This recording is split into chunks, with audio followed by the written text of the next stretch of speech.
big green-eyed monster, the Hulk, jumping out of the comic books and into a movie theater near you later this month. And like a lot of action heroes, your kids are probably going to want one.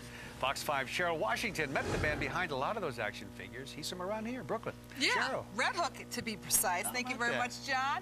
Well, he's only 29 years old, but David Cortes is molding a life of pop culture icons and action heroes through sculpture.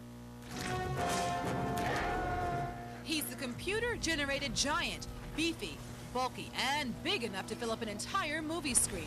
But it's in this Red Hook Brooklyn art studio where the Hulk is sculpted, molded, and cast to become a toy version of a super action figure. I lay out a stick figure so I know that he's symmetrical, so that his both legs are the same length, his arms are the same length. Then I put the stick figure in a pose, and then I start building the musculature. Building the body parts of the monster from clay takes over a week to complete for David Cortes, who's been sculpting for 10 years. The goal these days is to make an action figure that looks cool, so it looks like the guy working out in the gym with a Superman costume or a Spider-Man costume. Taking his cues from the movies and comic books, Cortes sculpts Spider-Man and Edward Scissorhands, but expands his creativity to include athletes, rappers, and cartoony versions of the Osbournes. But the action heroes are what's selling hot off the shelves. Now, before an action figure reaches a toy or department store, the actual process begins right here with a plastic prototype. So how does it feel when you see your signature? That's my work, that's my Hulk. Oh, it's great. It's the best. It's pretty much what keeps you going. One feeling is to walk into the store and see the sculpture on the shelf. That's great.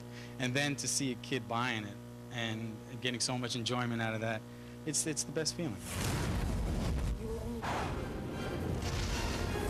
Well, Cortes says the hardest part to sculpt is the face. That's because the expression demands such realism, but it is a passion he intends to devote for the rest of his life. I see you got a little friend over here, huh? I just wanted you to take a look. What do you think? Pretty good job. Huh? I sure And do. it's only $10. Yeah. I got mine. You got yours? That's all that matters. I can't wait for the movie now. And I'm green with envy because you've got it. Linda. John, Cheryl, I got to tell you, that's what John looks like when he doesn't get a day off that he wants. That's right. That's about it. I got you. You got me.